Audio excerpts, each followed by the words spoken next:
প্রস্তাব করব। টাঙ্গাইলে সরকারি শহীদ স্মৃতি আদর্শ কলেজে অনার্স মাস্টার্স চালু করা হবে। দিনমজুর শ্রমিকদের জন্য আমি বিশেষ প্রকল্প গ্রহণ করব।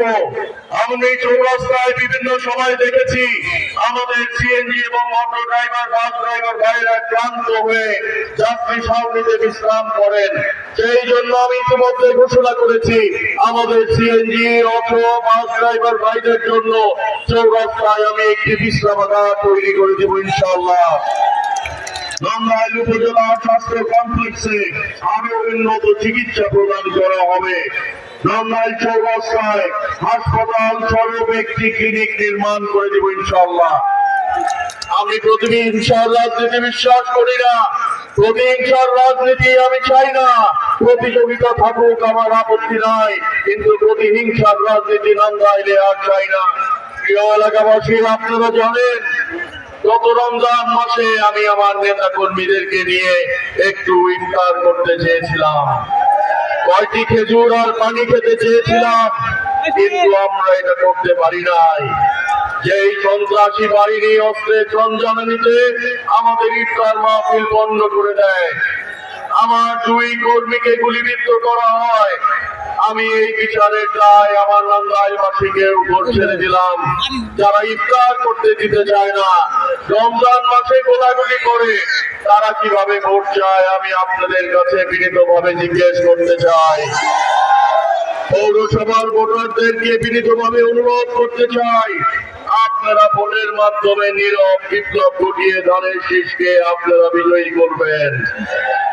আমি আপনাদেরকে বলতে চাই, টাঙ্গাইলে যেভাবে মাদক ছেয়ে গেছে, টাঙ্গাইলে যেভাবে সন্ত্রাস চাঁদাবাজি ছেয়ে গেছে, বাস স্ট্যান্ড বাজার দখল হয়েছে, বিভিন্ন রকম সরকারি অফিস দখল করার পায়তারা করেছে, কারা করেছে আপনারা নিশ্চয়ই জানেন। দিনের বেলা এক মার্কা, রাতের বেলা আরেক মার্কা, এই চলছে নির্বাচন। জনগণ বুঝেছে, বাংলাদেশের জনগণ বুঝে গেছে, বাংলাদেশের জনগণ বুঝছে একমাত্র উপায় ধানের শীষ। জিতবে বা ধানের শীষ। চালাকি বুঝেছি আমরা, আর চালাকি চলতো না। আমরা উন্নয়নের রাজনীতিতে বিশ্বাস করি বলে আমরা এখনো বিএনপি করতে পারছি।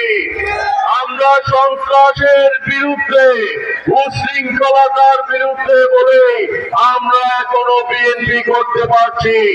বাংলাদেশ জাতীয়তাবাদী দলের চেয়ারম্যান তারেক রহমানের সকল সিদ্ধান্ত আমরা মেনে নেই, সেই কারণে আমরা এখনো বিএনপি করতে পারছি।